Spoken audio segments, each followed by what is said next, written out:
A very good afternoon to everybody present here and a warm welcome for joining this webinar. So, my name is Swati and I work as an editor at ManuscriptEdit. We also will be having Dr. Kuldeep, who will be joining shortly, and he'll be addressing all your queries. So kindly keep yourself in mute and post your queries in the chat box along with your name and location, so that we'll be calling one by one the name, and Dr. Kuldeep will be addressing to all your queries.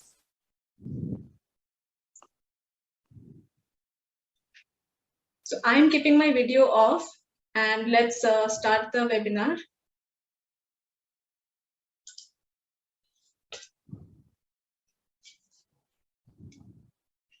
So the topic that I'm going to present on is plagiarism.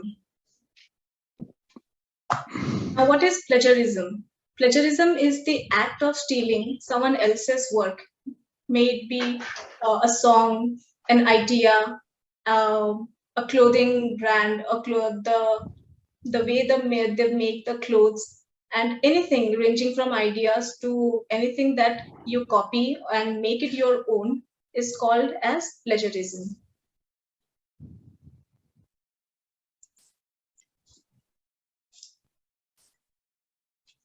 Before plagiarism and discussing about the types and examples of them, I would like to talk about ethics of science. Now, what is ethics? Ethics are a set of rules or principles that a civilization follows. Scientific ethics also allows those who work in science to uphold or to maintain a standard of what is right and what is wrong in order to prevent misconduct, dishonesty, or morally questionable activities.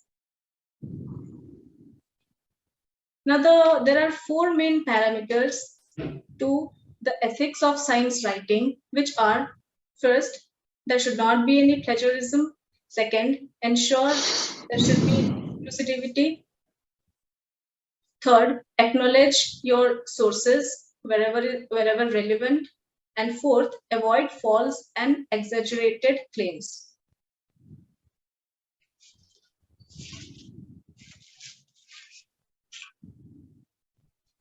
I'm sure most of you must have encountered the problem of plagiarism at some stage or the other during your research career.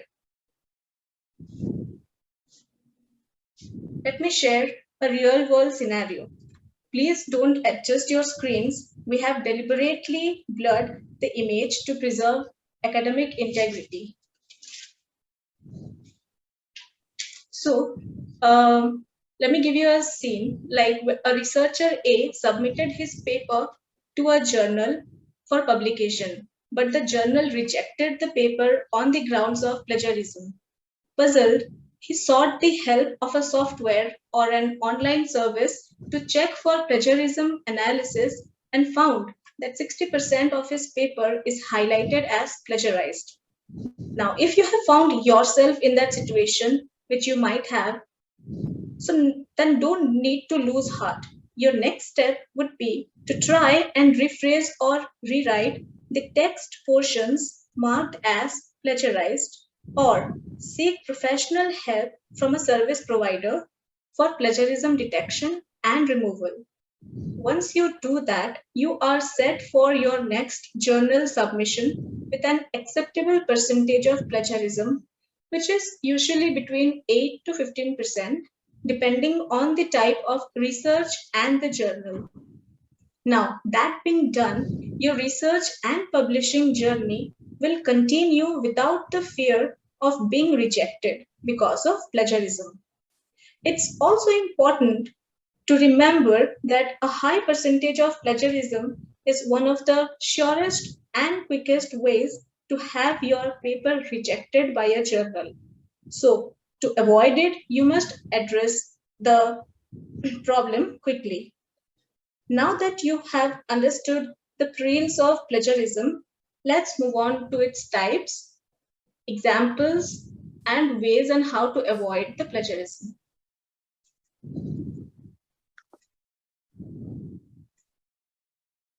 So the first form or type of plagiarism is copying. This is basically like copying someone else's work and making it your own. It can be a sentence, it can be a phrase, it can be a paragraph, or it can be a whole article. And this is the most common type of plagiarism that is committed. Second is patchwork plagiarism. This is the second most and similar to copying and probably the most common type of plagiarism. This occurs when the plagiarizer borrows the phrases and clauses from the original source and puts them into his own writing without putting the phrases in quotation marks or citing the author. We'll see an example of the same.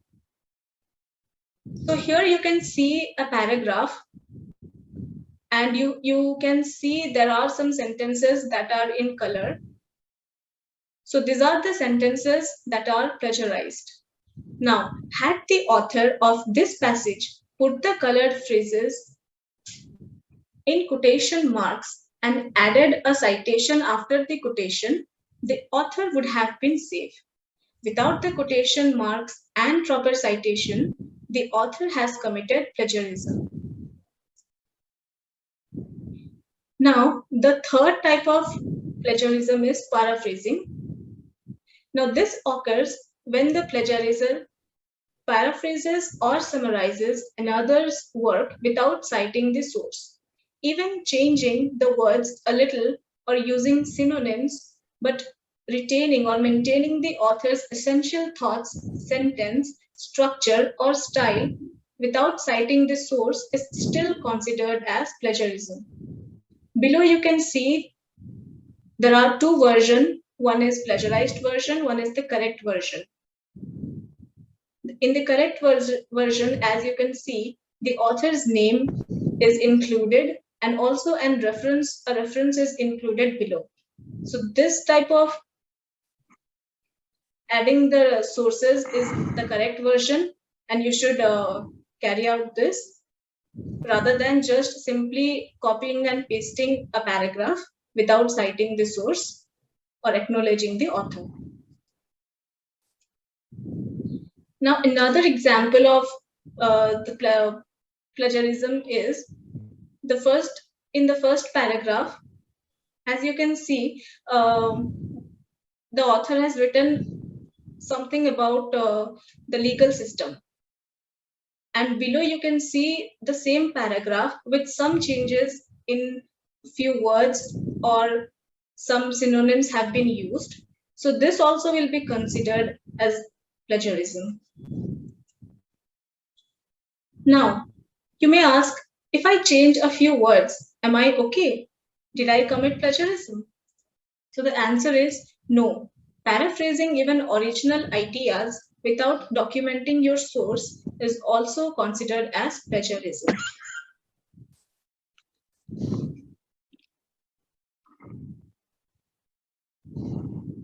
Now the fourth one is unintentional plagiarism. Now let's say somebody has written something or carried out an experiment and has written whatever he got in the experiment, may it be result or the methods. So he did it without, like, he failed to cite the source and from which he took the reference. So that case can be called as unintentional, where he did not have an intention to commit the plagiarism, but somehow, because he failed to properly cite and quote the source from which he took the reference, that's why it is called unintentional plagiarism. I request you all, like, please keep your mic mute.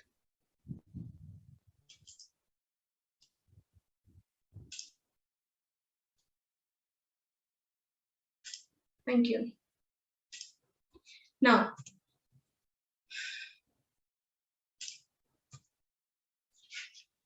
why and how to avoid plagiarism? Now you may ask, why does plagiarism matter? Is it that important to keep in mind before writing an article or after writing an article?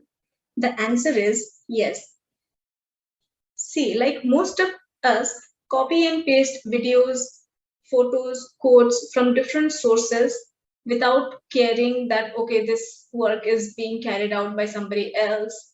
And we also put, you must be well aware of Facebook, Instagram, where we use quotations from different sources and we put it.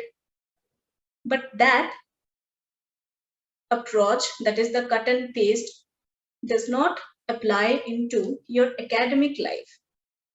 When it comes to writing a research paper, you cannot simply cut and paste because it defeats the purpose. Your reviewers are looking for your thoughts, your original thoughts.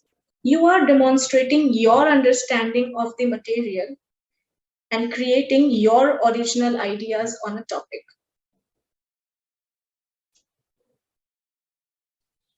Plagiarism is also unethical and can have serious consequences for your future career, and it also undermines the standards of your institution and of the degrees it issues. Now, why should you avoid plagiarism? Basically, when you plagiarize, you are not just cheating the person from whom you have plagiarized, you are also cheating yourself. Copying and pasting does not let your reviewers see the real you. Look at this way. When you copy someone else's work, all you are showing is what other people think, not what you think, right? Here's another way to look at it. Let's say you want to work out and get in shape. Someone else won't go to the gym for you. You have to do the work to get in the physical shape. The same is true for your mind. In order to grow intellectually, you have to do the brain work on your own. Someone else cannot grow your mind for you.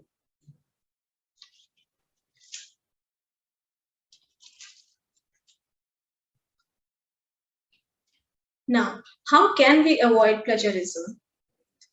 The first point to keep in mind is to start documenting the sources as early as you start doing your research. Second, mark the ideas that are yours and those which are drawn from other sources. Third is underline, italicize someone else's words in your notes. Next is write from your own knowledge rather than taking some reference from somebody else and just copying and pasting it. Write what you have learned, what you have gained, all the experiences from your years of research. Next is check and correct possible inaccuracies. And lastly, paraphrase, acknowledging the author.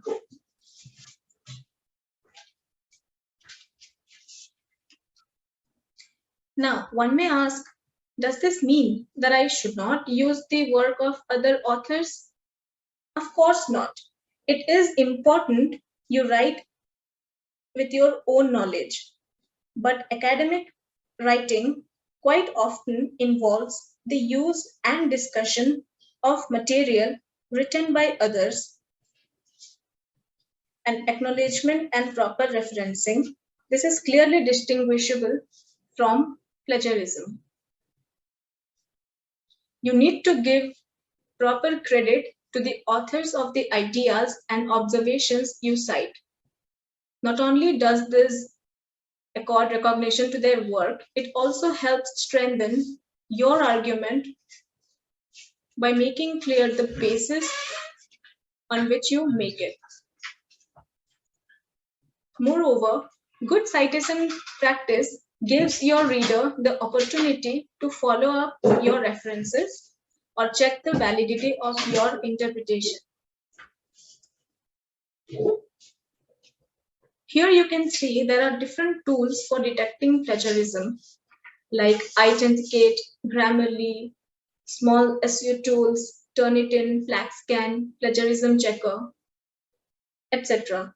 What you can do is after you write an article, you can just copy and paste it on this one of the tools, and the plagiarism report will be generated where it will show how much similarity is there between what you have written and if there are other works related to the same information that you have presented.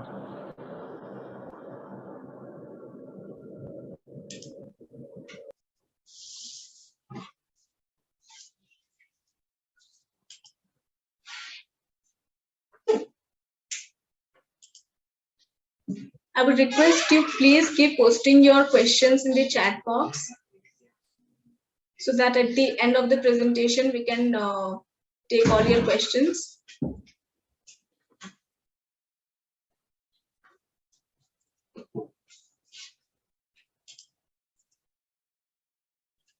Now, to summarize, what we have learned so far is the definition, the types, the reasons for avoiding plagiarism, and the ways for avoiding plagiarism. Now, here are some short and crisp points to keep in mind, some do's and don'ts. So the first do's is understand the various forms of academic honesty and dishonesty, which I explained to you in the ethics of science writing. The second is cite your resources that you have used. Third is try to use your own words when you're writing a paper. Next is give proper quotation marks and credit to the source. And lastly, use the original figures, plots, videos in the paper without any tampering. Now coming to the don'ts, which is a no-no, is copying and pasting complete papers from electronic sources, copying and pasting passages from electronic sources without properly citing the source, summarizing ideas without citing the source, pulling out quotes from sources without putting quotation marks around the passages, and not putting information in your own words. Some more are self-plagiarizing, that is using one paper for more than one without the permission, using figures, images, videos, or audios without permission or acknowledgement, translating from one language to another without properly citing the original source, failing to acknowledge the sources, and lastly, tampering the original figures, plots, and claiming as original for your papers. So thank you, and I hope you have posted your queries in the chat box.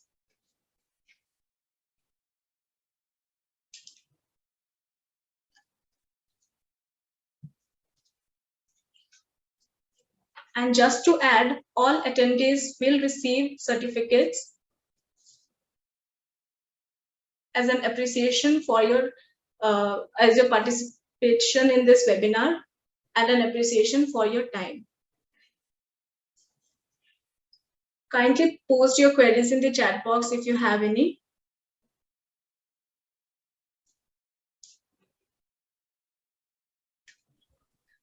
Excuse me, ma'am. I can't. The chat is disabled. In chat, this chat disabled. Chat is disabled. Enable the chat. Enable chat. Okay, wait. I'm looking into it. Just wait.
Kindly try posting your queries again and let me know if the problem still persists.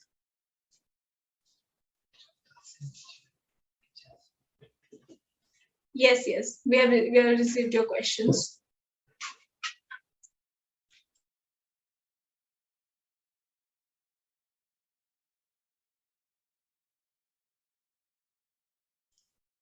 Dr. Kuldeep, are you there? Yes, I'm there. Okay. So the first question that we have received is from Dr. Raghu. Yes, what is the question? His question is, how can we overcome unintentional plagiarism if it is done by mistake after publication? Okay, this is a very good question. Sometimes what happens is that unintentionally we write some scientific phrases or some sentences which unintentionally matches with the already published research articles, which is also a form of plagiarism. So, if I'm getting your question rightly, you want to say that if it is already published, your article is published, or it is, if you're going to get it published, then before communicating it into a journal, you should always check the percentage of plagiarism in through a software, as was discussed in some of the slides. And if the software is returning you with some plagiarized percentages, then you should work on those portions which is showing plagiarism by paraphrasing the sentences. Okay. Dr. Raghu, are you there? You can unmute yourself and ask if you have any more query. Yeah, Dr. Kuldeep, thank you for your answer. I encountered one time about this. After the publication went for university plagiarism check for the promotion of one of my colleagues, and they the plagiarism is more than what exactly is required for the use of that article for the promotion. So what can we do at that moment? Like it was unintentional. Yeah. Actually, once it is published, do not have much of options to rectify it. You can request your university, and you can withhold your thesis or paper, whatever you have submitted, and then edit it and then resubmit it. There is no other options out. Okay, it has to be resubmitted to another journal. It has to be resubmitted in another journal after working on the plagiarized sections. Okay. Thank you. Thank you, Dr. Raghu. The next question is from Oekanmi. The question is, what percentage of plagiarism is acceptable in any publication? Okay, so this is a very tricky thing actually. The generally what as a general rule, the plagiarism should be always between 8 to 15%.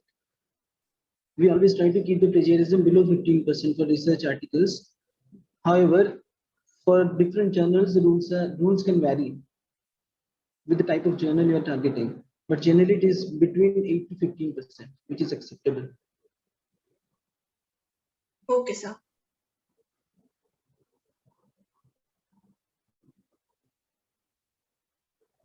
Oekanmi, is your query resolved?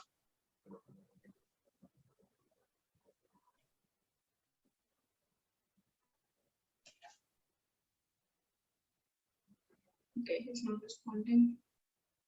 We can go to the next. Excuse me, ma'am. Yes.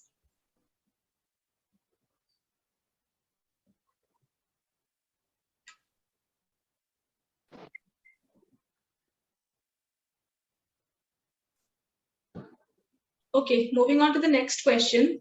It is again from Dr. Raghu. Can we quote as corrections? No, doctor. It was a continuation of my previous question. Yeah. Okay. Thank you. Okay. The next is from Zina. I would like to know what the colors means in plagiarism report checkers, and shall we rephrase all the colored statements in plagiarism checker reports such as red colors? and also the minimum acceptable ration of plagiarism. Okay, I think the second part of the question has already been answered. It is the acceptable range is 8 to 15%. Right. And coming on to the different color coding of the report that gets generated after you put your manuscript into a software which checks for plagiarism percentage. So those colors are actually, if you click on those colored sentences, you will be directed to the source from which that section is copied, so that you can check what is the similarity between the sentence that is there, or sentence or section which is present in your manuscript, and the source that that link is directing you to. Then after going through the original source, you can again rephrase your sentences.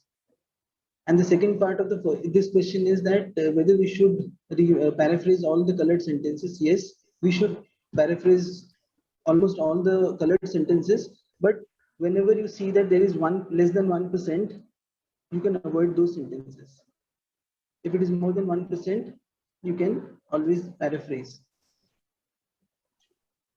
Zina, you can unmute yourself and ask if you have Yep, any. thank you. Yeah, thank you. Thank you. Thank I you. got it. Thanks. Anybody else wants to ask any question?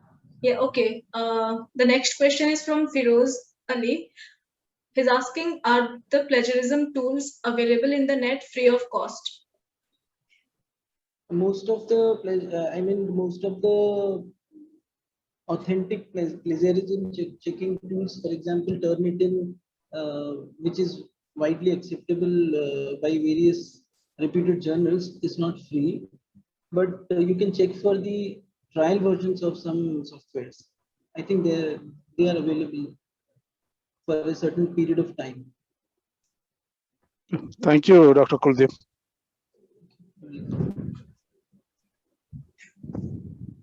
Thank you, Firoz. Thank you. Welcome. Any more? Yeah. Any more queries? Yes, I have one. Sure, please go ahead. Yeah, Dr. Kuldeep, this plagiarism we are encountering in recent past decade, like I think 2000, this was not much into existence. Is it related to the journals becoming more available, or it is the university is making a strict rule that promotion requires the so number of articles to be published or something like that, or is it there since before 2000 or something like that? It was, as a rule, it was always there in the publication field, but it was not being strictly applied in several journals. But as a faculty or as a professor, you must be knowing that nowadays everybody is competing with the other one for getting more number of publications, and we have a pressure also to get funds, to get promoted.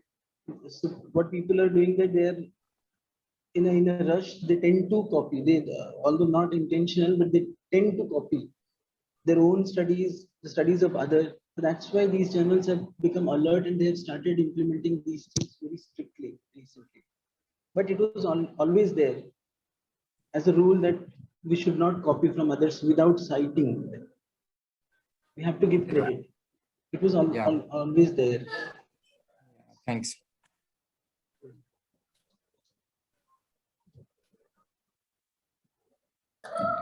And one more thing I want to add, if journal is not asking for plagiarism or I guess sending us a report, that means it is a predatory journal, right? Like some of the times the authors get easy acceptance, and then like, can we relate the plagiarism to the predatory journals? Yes, yes. I mean, these predatory journals, they never ask for a plagiarism report, and they do not check for a plagiarism content of the article that you have submitted. Yeah. So if it is a good journal, they will always either they will ask you to submit a plagiarism check report, or they will themselves check the plagiarism content, and they will let you know that this is the percentage of plagiarism which is unacceptable. Like that, they will immediately. I mean, your article will get test rejected. It will be rejected from the editor office itself without undergoing the peer review process. Yes. Thank you.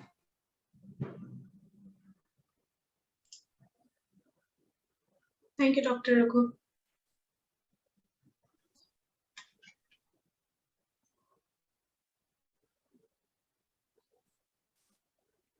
So any more queries?